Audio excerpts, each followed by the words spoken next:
Alaykum assalom va rahmatullohi va barakatuh.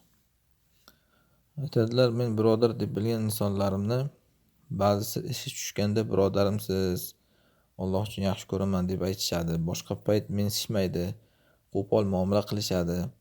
Ba'zan g'iybat ham qilishar ekan.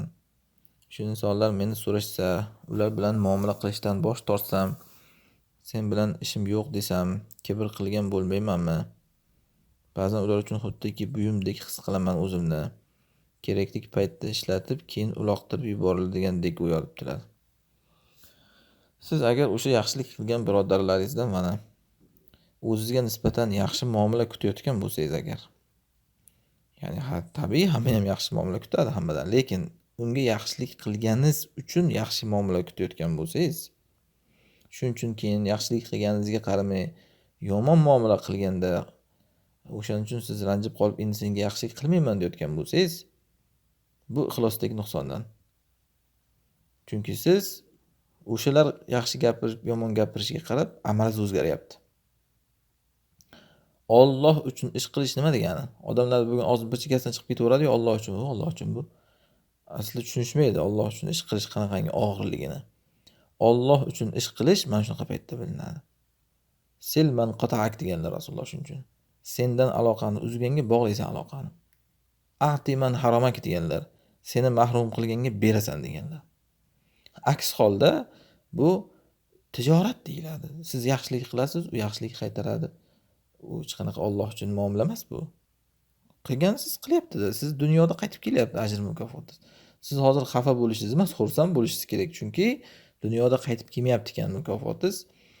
G'iybat qilishib, boshqa qilishib, sizga yomon gapirib, sizni ular ajringizni o'zingizga qoldiryapti, gunohlaringizni olyapti o'ziga. Nimasiga buni xafa bo'lasiz? Bu xafa bo'ladigan narsa emas. Aksincha xursand bo'lishingiz kerak. Yaxshi bo'lyapti, men qilgan yaxshiligim to'liq o'zimga qolyapti, yana qo'shimcha gunohimni ham olyapti ular. Mana Abu Bakr radhiyallohu anhu doim bir jiyaniga nafaqa qilib yurgan. Mistoh degan jiyaniga. Hech kimi yo'q uni o'zi. Abu Bakrdan boshqa bir pul topadigan joyi ham yo'q bo'lgan. Lekin Oysha onamizga tuhmat qilgan payt munofiqlar o'sha jiyanlari Mistoh ham o'zining jiyani bo'lmasa qarang. O'shalarga qo'shilib olib, o'zimizlarga tuzib qilib tupurish deyiladi-ku, ana shunga o'xshagan ishni qilib qo'yganlar, o'sha kishi Alloh kechirsin. Endi u kishi sahobiy baribir. Oysha onamizga tuhmat qilib qo'ygan, tuhmatchilarga qo'shilib. Mana hozir aytgandek, Abu Bakr unga yaxshilik qilyapti, undan bo'lsa yomonlik kelyapti u kishiga. Ana shunda Abu Bakr qasam ichib qaytib senga yaxshilik qilmayman deb o'rgan. U kishi ham insonligidan mana Alloh oyat tushirdi. Sizlardan bir fazilatlikman degan odamlar Alloh yo'lida hijrat qilgan kambag'al bechora shunaqangi kishilarga, musulmonlarga yaxshilik qilmayman deb qasam ichmasin, afv etsin, kechirsin. Alloh sizlarni ham kechirishni istamaymi degan. Qarang, shunda Alloh aytayaptiki, fazilatli kishi ana shunaqa bo'ladi. Unga yomonlik qilishsa ham yaxshilik qilaveradi, chunki bu Alloh uchun qiladi. Shunda Abu Bakr yana davom etgan unga yaxshilik qilishdi. Qiziga tuhmat qilsa ham hattoki. Siz ham agar fazilatli odam bo'lishni istasangiz, ana shu fazilatligingizning shukronasi o'sha sizni Alloh ulardan afzal qilib qo'yganida sizga nima qilishsa ham siz ularga yaxshilik qilavering. Yusuf alayhissalomning qissalarini qarang.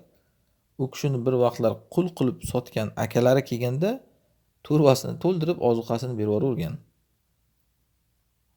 Tanishgandan keyin ham hech qisi yo'q, Alloh kechirsin sizlarni deb qo'yib Odam fazilatli bo'lsa mana shunaqa bo'ladi. Aks holda siz ulardan farqingiz yo'q. Tingma-ting qilaversangiz muomalani, men ishlatilgan buyummanmi deb siz izzat kutib qolyapsiz o'sha odamlardan.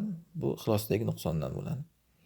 Ikkinchidan shuni bilingki, bu dunyoda hamma nimanidir ivaziga ish qiladi shunaqa. Faqat ba'zan bu juda to'g'ri, kimdadir oshib ketadi, kimdadir lekin sezilmaydi. Lekin bu dunyoda hamma aslida nimanidir ivaziga ish qiladi. Masalan, inson xotin oladi, qarang nimaga? Xotinga ish tushganidan. Uyga kelsa ovqat uchun xotinga ish tushadi. Shahvat qo'zisa, shahvatini qondirish uchun xotinga ish tushadi. Xotin ham xuddi shunday erga ish tushadi. Ya'ni bu dunyo o'zi shunaqa, bundan xafa bo'lish kerak emas. Hatto inson ota-onasiga ham ishi tushganda bo'ladi, shuni biling. Mana bir odam boshiga muammo kelgandan keyin ona qaydasiz deb chiqadi, sog'indim deb. Ungacha yuraveradi onasini eslamay. Yoki mana pul kerak bo'lib qolsa dada deb chiqadi. Odam shunaqa o'zi, ya'ni ishi bitguncha hamma narsada eshigidan loydan o'tguncha. Faqat mo'min odam aytyapmiz. Shunda endi tabiiyki o'sha ishi bitgandan keyin yomonlab yurmaydi, lekin aslida bu narsani to'g'ri qabul qilish kerak. Hamma shu. Hamma narsaga biz ishimiz tushgunga qadar shunaqa muomala qilamiz. Oddiy yeyotgan ovqatlarimizga ham qarang. Ajrab, avaylab, yuvib, tarab yeymizda, yeb bo'lgandan otaveramiz axlatga olib chiqib uni. Hamma narsa bu dunyoda ana shunaqa ya'ni. Shuning uchun bundan xafa bo'lmaslik kerak. Allohu a'lam.